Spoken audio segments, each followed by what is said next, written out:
محترم پیارے بھائیو، انسان جتنا بھلائی کے راستے پر چلنا چاہتا ہے، جتنا نیک راستوں پر چلنا چاہتا ہے، اتنی ہی تکلیفوں میں گھرتا ہے۔ آخر ایسا کیوں؟ اس وقت اس کے ذہن میں طرح طرح کے سوالات ہوتے ہیں کہ میں تو بھلائی کے راستے پر چلنا چاہتا ہوں، میں تو راہ خدا میں زندگی گزارنا چاہتا ہوں، لیکن میرے ساتھ اس طرح کے معاملات کیوں ہو رہے ہیں؟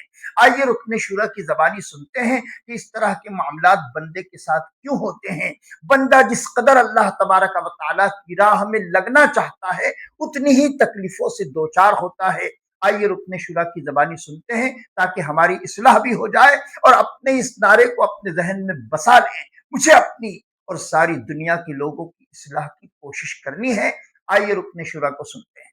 شیطان بعض لوگوں کے ذہنوں میں یہ وسوسہ ڈالتا ہے کہ میں تو دین کے قریب ہو رہا ہوں، اللہ کے قریب ہو رہا ہوں، اور مجھ پر آزمائشیں کیوں آ رہی ہیں؟ سنو سبحان اللہ، اللہ کے حبیب علیہ الصلوۃ والسلام کی کیا شان ہے۔ اعلیٰ حضرت ایسے ہی نہیں کہتے کہ میں نثار تیرے کلام پر ملی یوں تو کس کو زبان نہیں، وہ سخن ہے جس میں سخن نہ ہو، وہ بیان ہے جس کا بیان نہیں۔ میرے آقا نے کم و بیش 1450 سال پہلے یہ مسئلہ سالو کر دیا۔ حضرت سیدنا سعد بن ابو وقاص رضی اللہ تعالیٰ فرماتے ہیں کہ میں نے عرض کی یا رسول اللہ صلی اللہ تعالیٰ علیہ وسلم، سب سے زیادہ مصیبتیں کن لوگوں پر؟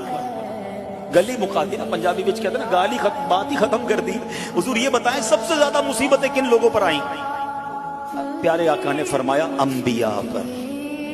اللہ اکبر، اللہ کے سب سے قریب تو انبیاء ہیں نا، انبیاء پر، پھر ان لوگوں کے بعد جو لوگ بہتر ہیں، پھر ان کے بعد جو بہتر ہیں۔ سنو اب اگلا جملہ، بندے کو اپنی دینداری کے اعتبار سے مصیبت میں مبتلا کیا جاتا ہے۔ اگر وہ دین میں سخت ہوتا ہے اس کی آزمائش بھی سخت ہوتی ہے، اگر وہ دین میں کمزور ہوتا ہے تو اللہ عز و جل اس کی دینداری کے مطابق اسے آزماتا ہے۔